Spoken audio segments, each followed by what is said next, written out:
Bienvenue, aujourd'hui on plonge dans l'univers fascinant du magnésium. Ce minéral essentiel, on en entend beaucoup parler, surtout sous forme de complément. Et pour nous éclairer, on s'appuie sur un article assez détaillé de Supernutrition, un papier de Sacha Coadan du 19 septembre. Notre objectif aujourd'hui, c'est vraiment d'aller au-delà de la simple liste des bienfaits qu'on connaît tous un peu. On va essayer de comprendre pourquoi des effets secondaires peuvent survenir, et surtout comment on peut les éviter, les gérer pour une utilisation plus intelligente, plus éclairée. L'idée, c'est d'avoir les clés. Alors on décortique ça ensemble. Oui, tout à fait. Et c'est important parce que, avant même de parler des petits soucis, il faut rappeler à quel point le magnésium est central. C'est pas juste une mode passagère, hein.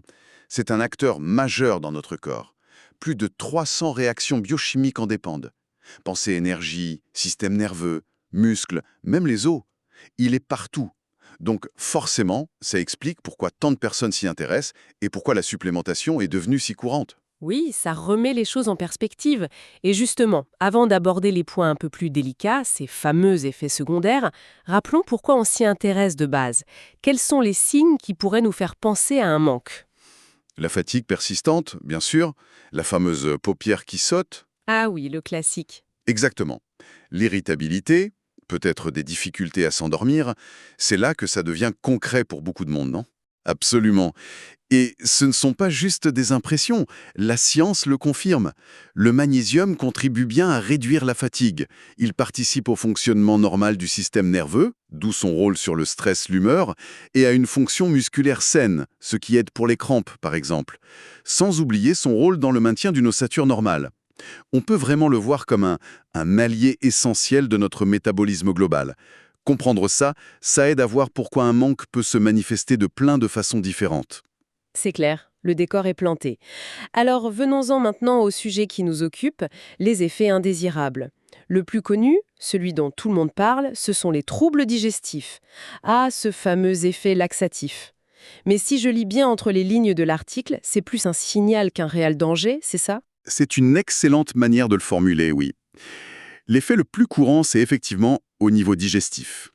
Le mécanisme est assez simple en fait. Si on prend une dose de magnésium trop importante d'un coup, ou si on choisit une forme que l'intestin absorbe mal, D'accord. eh bien, ce magnésium qui n'est pas absorbé reste dans le côlon.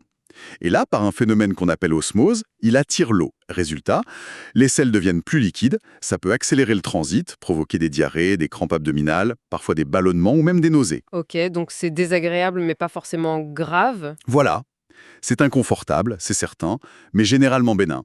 C'est le corps qui nous dit «Oula, attends, c'est un peu trop pour moi, là, ou cette forme-là, j'aime pas trop». C'est un appel à l'ajustement, clairement. Compris pour la digestion. Mais l'article mentionne aussi d'autres symptômes, peut-être moins fréquents. Une sensation de malaise, une fatigue un peu bizarre, une faiblesse musculaire et même une baisse de tension. On dirait que son côté relaxant peut parfois aller un peu trop loin. C'est juste. Le magnésium a cette propriété relaxante, y compris sur les muscles lisses des vaisseaux sanguins. Donc oui, chez certaines personnes plus sensibles ou avec des doses élevées, ça peut conduire à une légère baisse de tension, une hypotension. Et puis, il faut se rappeler que le magnésium, il ne vit pas isolé. Il interagit avec plein d'autres choses dans le corps, parfois avec des médicaments ou d'autres nutriments comme la vitamine D par exemple. Mhm. Quant aux difficultés respiratoires évoquées dans la source, là, il faut vraiment relativiser.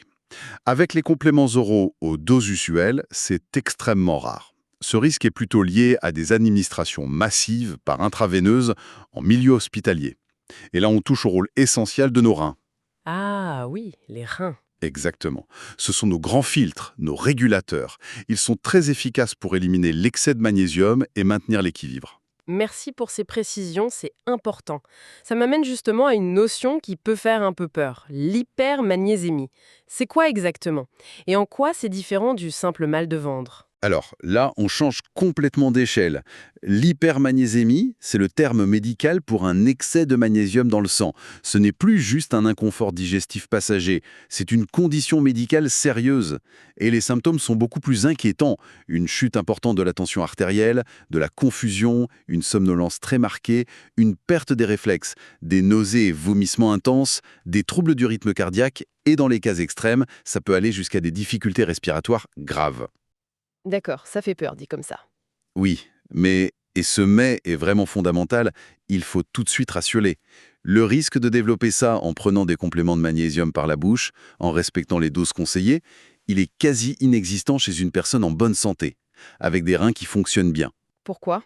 Grâce aux reins, justement. Exactement.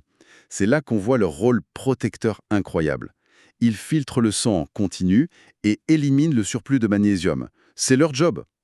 Le vrai danger, il concerne quasi exclusivement les personnes qui souffrent d'insuffisance rénale sévère. Leurs reins n'arrivent plus à faire ce travail d'élimination. Chez ces personnes, même des apports modérés peuvent s'accumuler et devenir dangereux. C'est ce que confirment d'ailleurs les autorités de santé, comme l'ANSES en France, cité dans l'article. Ok, Donc le message clé, c'est si on a un problème au rein connu, pas de supplémentation en magnésium sans avis médical strict. C'est la règle d'or. c'est très clair. Les reins sont vraiment la clé de voûte de la sécurité ici. Ce qui nous amène logiquement à la question, qui d'autre doit être particulièrement prudent? Est-ce qu'on peut dire que tout le monde peut prendre du magnésium sans se poser de questions? Pas tout à fait les yeux fermés. Comme on vient de le dire, la contre-indication numéro 1, c'est l'insuffisance rénale sévère. Là, le risque est réel. Mais il y a d'autres situations où il faut être vigilant et demander un avis médical avant de commencer. L'article cite la myasthénie grave. C'est une maladie neuromusculaire, c'est ça? Oui, qui affecte la communication nerf-muscle. L'effet relaxant musculaire du magnésium pourrait, en théorie, aggraver les symptômes. Il faut donc l'avis d'un spécialiste. Certains troubles du rythme cardiaque ou de la conduction électrique du cœur nécessitent aussi une évaluation médicale avant toute supplémentation. Et puis, il y a le chapitre des interactions. Le magnésium peut interférer avec l'absorption de certains médicaments. Ah oui. Lesquels, par exemple? L'article mentionne certains antibiotiques, comme les tétracyclines ou les quinolones. Ce sont des familles assez courantes. Il faut les prendre à distance du magnésium, au moins 2 heures d'intervalle. Il peut aussi y avoir des interactions avec certains diurétiques ou d'autres traitements. Donc, la règle simple et de bon sens, si on suit un traitement médicamenteux régulier, on en parle à son médecin ou à son pharmacien avant d'ajouter du magnésium. C'est la base. Logique et prudent. Bon, on a bien fait le tour des pourquoi, des risques potentiels, des précautions. Maintenant, le plus intéressant, comment on fait en pratique pour profiter des bienfaits sans les désagréments? L'article de Supernutrition met en avant 3 stratégies principales. Choisir la bonne forme, bien gérer la dose et le moment de la prise. Tout à fait. Et le premier point, choisir la forme, c'est vraiment crucial.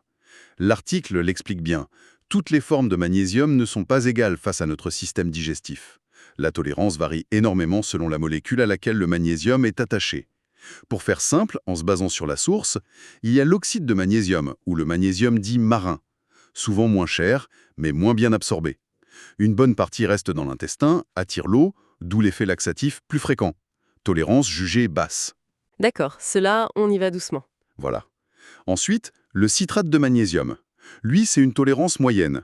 Il a l'avantage d'être lié au citrate, qui participe aussi au métabolisme énergétique et à l'équilibre acido-basique.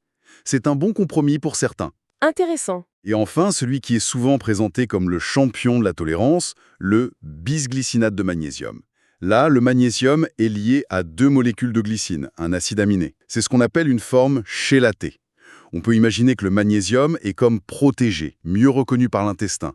Il utilise des voies d'absorption différentes, plus douces. Moins agressif, en quelque sorte. C'est ça. Il est souvent recommandé pour le stress, le sommeil. La source le considère vraiment comme la forme la plus gentille pour nos intestins. Si on devait faire une analogie, l'oxyde, c'est parfois forcer un peu la porte. Le bisglycinate, c'est avoir la bonne clé. Belle image. Et le deuxième levier, c'était la dose et le timing. Oui. La règle d'or, c'est commencer petit et augmenter progressivement. Inutile de prendre d'emblée la dose maximale recommandée sur la boîte. Mieux vaut démarrer avec une faible dose, observer comment on réagit pendant quelques jours et augmenter petit à petit si nécessaire et si c'est bien toléré. Une autre astuce très efficace, fractionner les prises.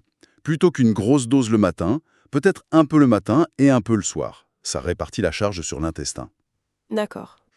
L'article rappelle aussi la recommandation des autorités sanitaires, comme l'ANSES, pas plus de 350 mg de magnésium par jour en supplémentation pour un adulte, en plus de l'apport alimentaire. Et le conseil pratique numéro 1, peut-être le plus simple, prendre son magnésium pendant les repas. Ça change vraiment la donne pour la tolérance gastrique chez beaucoup de personnes. Ok, pendant le repas, c'est noté. Et un dernier point sur le timing, un peu de patience. Les effets bénéfiques sur la fatigue ou le stress, ça ne vient pas toujours en 24 heures. Il faut parfois quelques jours, voire quelques semaines de prise régulière pour en ressentir pleinement les bienfaits. Très clair. Et le troisième point, c'était cette histoire de synergie avec la vitamine B6, le petit plus qui change tout. Oui, c'est un duo qu'on retrouve très souvent, et pour une bonne raison. La vitamine B6, elle aide le magnésium à entrer à l'intérieur des cellules, là où il doit agir. Ah, elle lui ouvre la porte en quelque sorte. C'est un peu ça, elle facilite son passage et son maintien dans la cellule. Sans assez de B6, le magnésium qu'on absorbe est moins bien utilisé. Donc associer les deux, ça permet souvent d'optimiser l'efficacité du magnésium, parfois même sans avoir besoin d'augmenter la dose de magnésium lui-même. C'est pour ça que beaucoup de compléments les combinent directement. Logique, ce duo gagnant. Pour être bien complet, si on balayait rapidement quelques questions fréquentes, celles qui reviennent souvent, toujours en s'appuyant sur l'article. Volontiers. Alors, une question classique, est-ce qu'il y a des interactions avec d'autres compléments alimentaires? L'article suggère une petite précaution. Si on prend aussi du zinc ou du calcium, surtout à forte dose, il vaut mieux espacer les prises d'au moins 2 heures par rapport au magnésium. Pourquoi donc? Parce qu'ils peuvent un peu se faire concurrence au niveau de l'absorption intestinale. Pour éviter ça, on décale les prises. D'accord. Et prendre du magnésium tous les jours sur le long terme, est-ce que c'est un problème? Pour une personne en bonne santé, qui respecte les doses recommandées, on l'a dit, le risque est vraiment minime, grâce au travail des reins. Une prise quotidienne est même souvent nécessaire pour une cure efficace, pour vraiment remonter les niveaux, si besoin. Autre scénario, on prend du magnésium depuis des mois sans souci et soudain des effets secondaires apparaissent. C'est possible? D'après la source, c'est très peu probable. Les problèmes de tolérance, notamment digestifs, ils se manifestent en général au tout début de la prise. Si quelque chose apparaît bien plus tard, il faut plutôt chercher une autre explication, voir s'il n'y a pas eu un autre changement. Et si on arrête brutalement, après une cure, y a-t-il un risque, un effet de manque? Non, absolument aucun danger. Le magnésium ne crée ni dépendance, ni phénomène de sevrage. Si on arrête, c'est simple, les bénéfices qu'on en retirait vont juste diminuer progressivement. C'est tout. Très rassurant. Dernière question, qui concerne l'alimentation cette fois. Peut-on avoir des effets secondaires en mangeant trop d'aliments riches en magnésium, si on se gave d'amandes, d'épinards, de chocolat noir? Là, la réponse de la source est claire. C'est quasiment impossible. L'apport par les aliments est beaucoup plus naturel, progressif. Le magnésium est intégré dans une matrice alimentaire complexe et le corps régule très bien son absorption. Le risque de désagrément est vraiment lié aux formes concentrées et isolées qu'on trouve dans les suppléments. Parfait. Je crois qu'on a fait un tour vraiment complet. Si on devait résumer l'essentiel de tout ça, le magnésium est un allié précieux, fondamental pour notre corps. Les effets secondaires, surtout digestifs, existent, mais sont souvent un signe qu'il faut ajuster la forme ou la dose. Et donc, on peut souvent les éviter. Le vrai risque, l'hypermagnésémie, est très rare et concerne principalement les personnes avec une insuffisance rénale. Alors, au final, qu'est-ce qu'on doit retenir pour soi? Je crois que le message principal, c'est vraiment l'importance d'une approche informée et personnalisée. Il ne s'agit pas de diaboliser les compléments, mais de savoir les utiliser à bon escient. Choisir une forme bien tolérée, le bisglycinate est souvent un bon point de départ pour tester sa sensibilité. Commencer doucement, fractionner, prendre pendant les repas. Et surtout, écouter son corps.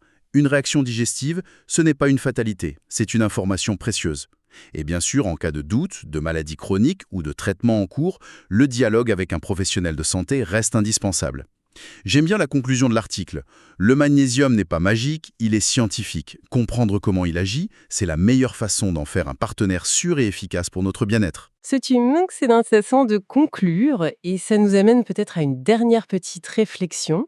Cette exploration du magnésium avec ses bénéfices mais aussi ses précautions nécessaires, est-ce qu'elle ne nous invite pas à réfléchir plus largement à notre relation avec tous ces outils que la science met à notre disposition pour notre bien-être?